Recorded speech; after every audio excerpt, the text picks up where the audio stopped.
Hello everybody and welcome back to our brand new episode of F1 My Driver Career Mode here on the channel. I hope you're all having a great day. Today, for the first time of this career mode, I get to take on my home Grand Prix here after missing it in the pandemic season. We are back in Canada here for the 2021 season, and oh, am I excited to take this one on. Now, this weekend we actually had very brief discussions with the Racing Point team, and specifically the future team principal when they switch over to Aston Martin next season, Lance Stroll. We had conversations on what would be expected of me if I went to that team. It would only be a one-season contract if I was to go to Aston Martin, as well as they would pay me 1.2 Canadian dollars, 1.2 million Canadian dollars.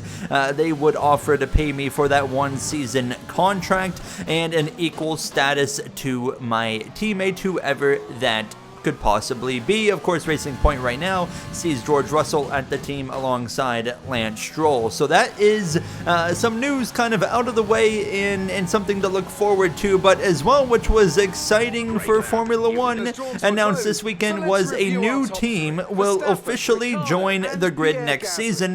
Andretti Cadillac will join for the 2022 season with the new regulation changes. Now, it is currently not confirmed if there will be 20 cars or 22 cars on the grid, as they are still exploring their options. The Andretti group said they will be on the track next season, but they are not sure if they're doing their startup own team or if they will be buying the rights to another team. There has been some rumors that Red Bull is interested in actually selling off their AlphaTauri team to a potential buyer, so they are still figuring that out. Here we are, though, in qualifying. Giovinazzi, Schumacher, Schwartzman, Ocon, Latifi all went out in Q1, and Q2 had a very interesting twist that unfortunately would go against me. And the rain had started falling right at the beginning of Q2, and my first lap, I clipped the wall and destroyed the front wing on the right front side of that car, so I would have to come in and get repairs. So that really puts me in a hole, because now I'm coming back out later when the track is getting continuously wetter. And that is going to absolutely ruin this lap here now, as just looking around, like, you got Lando Norris down in 13th, Ricciardo P11, Alex Albon P12, and they're not going to get any better. And through the final chicane, big tank slapper, I called the wall lacking grip, Max Verstappen only in 14th, and I'm going to go dead last of the top 15 as the conditions would continue to worsen. So big shock here, championship leader and his teammate Verstappen and Albon out in Q2, but unfortunately the same goes for me, as the times were only getting slower. But this could be a true championship twist that we're in for here today as we head to the grid on Sunday. We're back once again beside the St. Lawrence River here in Montreal for the Canadian Grand Prix. The event first moved to a variant of this track back in 1978. It was won by none other than Gilles Villeneuve, the first Canadian to ever win his home race, and in whose honour the circuit would be renamed. If you want flat-out racing, you've come to the right place this weekend, as it's full throttle for 59% of this 2.7-mile circuit, peaking at around 210 miles per hour going into the final chicane. But that speed requires discipline, and there are more than a few close walls here just waiting to punish drivers with a heavy right foot.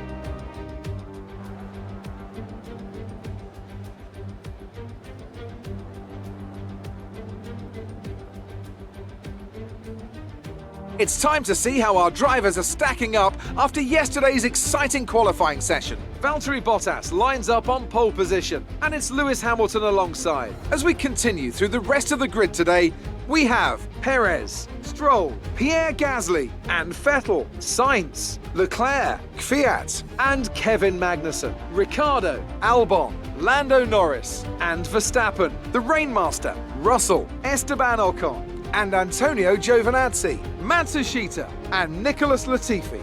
It's almost time for the lights to go out, so let's head down to the track and get this Grand Prix underway.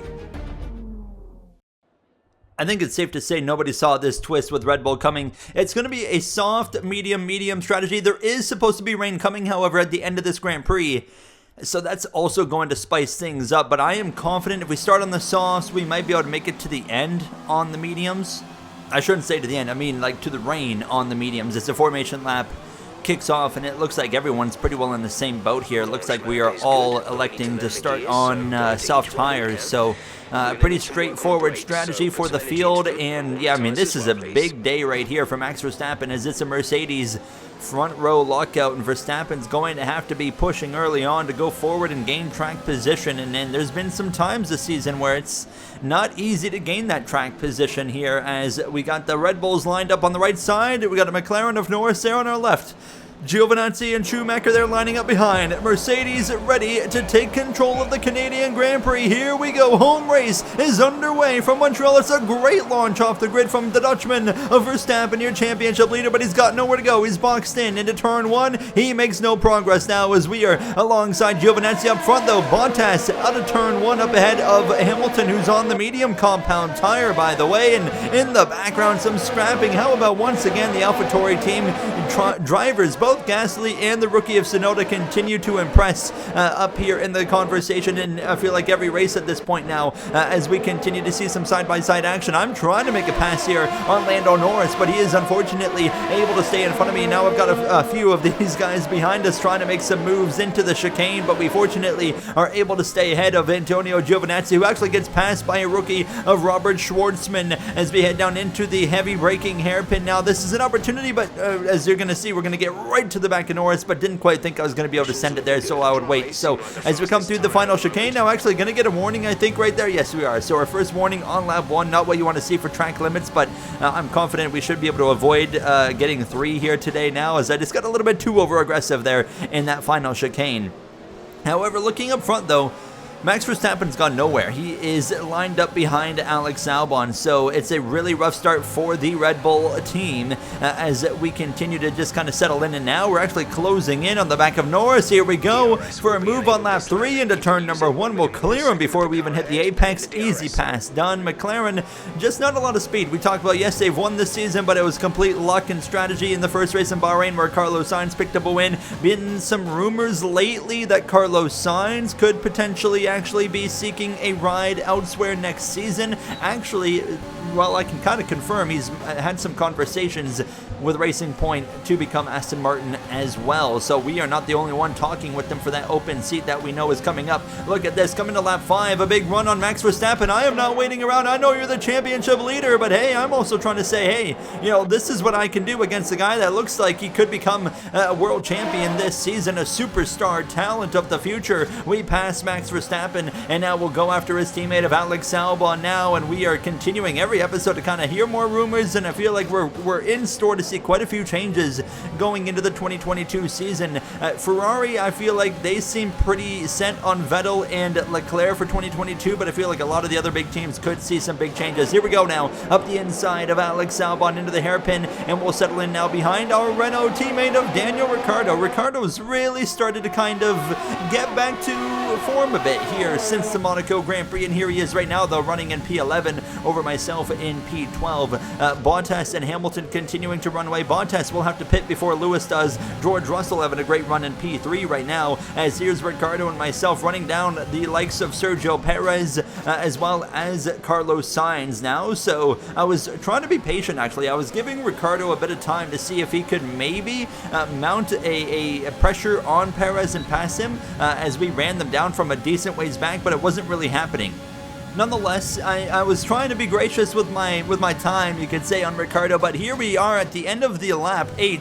You see Perez actually comes in along with Carlos Sainz, so we have a bit of a slide right there. Fortunately, we do save it. So some drivers now coming in as our pit window has also opened here on lap 9 of 12 to come in onto the medium compound tire, and actually wasn't quite able to get an opportunity to pass Ricciardo after the cars in front of us had pitted. So I feel like there's some decent speed in his car, to be honest. Now, as we've got yellow flags behind us, it's actually Carlos Sainz who's just gotten done pitting, and he's got a mechanical failure, and the race is going to be over for the Bahrain winner from Spain as we come in now, as that was all happening for a pit stop. So the mediums go on, softs off, and I'm, like I said, confident this will take us to the point of the track getting wet. And here's what my plan was in the moment, right? Okay, so we're going to get these mediums to the point where it starts raining and hope the track gets wet enough enough within 2 or 3 laps, and then we'll put on the wet tire versus other drivers that I think will pit for a second set of mediums or another set of softs before the point of turnover. So then we'll basically save an entire pit stop and have almost a French GP moment where we kind of luck out on strategy and have an opportunity to do something special. So now, as we're continuing to work our way back forward, Perez now going to lunge up the inside of him, and we'll take a position over the Alfa Romeo. And now we got his rookie teammate there, Schwartzman. Ricardo comes out just behind, and he's battling with Perez. Perez would get clear of him, and that's going to be crucial because we know how hard it is to pass the Alfa Romeo in a straight line this season. Ricardo on the softs, however, so Ricardo's not going very far into this run. This is interesting. We've got some very split strategy between drivers on mediums and drivers on softs. Looking up at the AlphaTauris in front of us, Gasly and Tsunoda, they've gone on to another set of softs as well. As Sebastian Vettel, for example, another one in P7, he went for another set of softs. So really interesting to see the difference here in strategy. But at the end of the day, right now, it's still Valtteri Bottas leading over Lewis Hamilton and George Russell there rounding out the rest of the top 3. Now, I wouldn't be surprised if we actually see them a little bit here before this race is over, due to the fact that we're changing our strategy quite a lot. But look up above us in the sky. You see some clouds starting to build, so the rain is definitely on the way. This race is going by pretty fast because, I mean, in reality, there's not a whole lot going on here so far in today's Canadian Grand Prix. Perez had dropped back 5 seconds, and Ricardo still couldn't pass him with the tire advantage. So Ricardo, his race is almost being ruined, but I mean, he's not the only one. Everyone behind them is also in the same boat, and that's only helping me to allow me to have a bit more freedom on this strategy of trying to make it to the rain and try to get these wet conditions. And as we come to lap 19, we have run down Yuki Tsunoda here, who's having a very, very solid rookie season, and I think he is honestly making a case for himself to, you know, be as soon as next season an opportunity to maybe replace Alex Albon at Red Bull as he now comes in off those softs. Lance Stroll is in as well. They're going to be putting on, likely mediums SCR. Valtteri Bottas pits now for a medium tire as well from the lead of the race. He still comes out well in front of me, unfortunately, so we're not really in the conversation with him. Hamilton takes over the lead briefly now, as they have both been kind of making some gains on Max Verstappen starting in, of course, last episode there in France, and we're definitely going to see some gains here today. We've now passed Gasly, who's in the pits. He puts on medium, so we know these guys are all going to the end of this race. Sebastian Vettel on his soft compound tire, he's actually stretching this out pretty long compared to some other drivers, but 15 laps to go. We've got complete overcast skies at this point, so we know the rain's coming. Vettel comes in, Russell comes in, Hamilton as well, all 4 mediums. So we are going to come out just behind Hamilton, who's exiting turn 1 now. So Hamilton, on a fresh set of mediums, is, approximately 3 seconds behind his teammate of Valtteri Bottas on quite a bit fresher rubber. I wonder if Hamilton might actually be able to run Bottas down before the end of this race and actually have a charge for the win, as Charles Leclerc would officially pit as well and give up the lead of this race. As that was happening, George Russell in the Racing Point has run me down. Would he maybe make a great teammate? We could find out at some point here next season if we join that team, but we also don't know if Russell's going to stay with Racing Point as it becomes Aston Martin. Pit window opens now, but we're not coming in yet. We're waiting for the rain. Now, I was asking my race engineer just about every lap at this point, when's the rain coming? And it was basically just saying at this point it was imminent, and we knew it was going to be showing up here within the next probably 2 to 3 laps. As Charles Leclerc, he would now run me down as he runs in P5, having a really good effort again, as Ferrari's trend of the season, qualify not great and run a lot better, continues here in the Canadian Grand Prix. And as we come through sector 1 here on lap 25 of 35, making a bit of a mistake there, and Leclerc, he's actually right here behind me now as we head down into the corner. I've actually been hit from behind. We missed the apex, of course. We've been just shoved into the corner, and Leclerc just did a NASCAR style short track bump and run. Look at this, he drives straight to the back of me, as that's kind of fused by that rivalry we've had with the Monegasque driver, and he goes through and takes the position as the rain starts to fall. He has no idea how lucky he is that he's got a tire advantage. I'd clean him out right now. I don't think I'd clean him out because that would get us penalty points on our license and probably maybe even a race ban immediately. But, I mean, not happy, getting literally knocked out of the way. I mean, it was a NASCAR move, and fair play. If that was NASCAR, I mean, there's nothing really wrong with that. I stayed on the racetrack. It was all fair play, but this is not NASCAR. This is Formula One. So we continue on here, and yeah, I was really annoyed in that moment of just like, dang, like he really just did that. And I understand we've kind of ran over each other, and including this season, we had a run in at China. It's just, yeah, I mean, I feel like it's been a bit one-sided so far this season, and Shanghai, we immediately got back at him, but this time, obviously, I was just too slow to do that. So the rain, unfortunately, though, continues to fall, but what you're seeing is the conditions aren't drastically falling off. And I gave myself a deadline of lap 30. If the rain is still falling and I am still not in a position to take wets or intermediates on lap 30, then I'm going to pit for another set of softs and bring it home. And that's what was looking like it was going to be the case here now. And look back to last episode in France. We saw the rain coming down in France, but it was never wet enough to put on an intermediate. Well, we're seeing that happen here in Canada as well, at home. Fellow Canadian Lance Stroll has run me down. Gasly as well, just behind. And at this point, I'm like, okay, we got to pit. The rain just, it's not falling any harder. It wasn't forecasted to fall any harder than it was, and we've made a mistake on the strategy there. We should have stuck to the original strategy, but obviously you can't predict what the conditions are going to look like when the rain starts falling. So through goes Gasly and Vettel and Stroll, and Tsunoda's probably going to get us. Ricciardo's going to get us. So we'll get on these softs. So the one advantage we're going to have is we're going to have significantly fresher tires and significantly just better tires in terms of pace because of the softs compared to the mediums that Verstappen's got on. Verstappen's only rebounded to P10 as I've actually gone off track there, rejoining now. Perez, Albon behind. Albon's only gone backwards, but I am confident we can get Verstappen and we can probably get Ricciardo, but beyond that, maybe Tsunoda. Now it would be impossible to go any further than that because there's just too much of a gap, so we could still maybe get P8 out of this, but as we run down Verstappen and Ricciardo by the end of lap 31, coming to 4 laps to go, and you can see we're starting to lose some grip, but now here we go using overtake because I know the grip seems to starting to be going away. So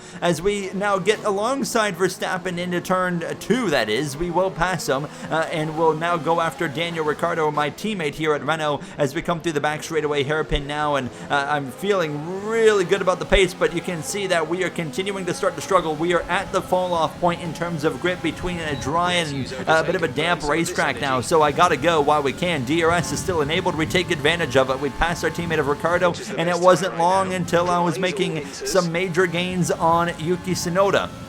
It looks like we are going to get to him with 2 laps to go in this race, but of course you can see Vettel in P7. The next car beyond that is 12 seconds ahead, nearly 13. So starting now 2 to go. The DRS had actually been turned off at this point, but we were close enough to Tsunoda to make a move into turn 1. So we move up into P8, and you can just see, I mean, having to be really delicate now, and I feel like we had hit the point where we could make intermediates work.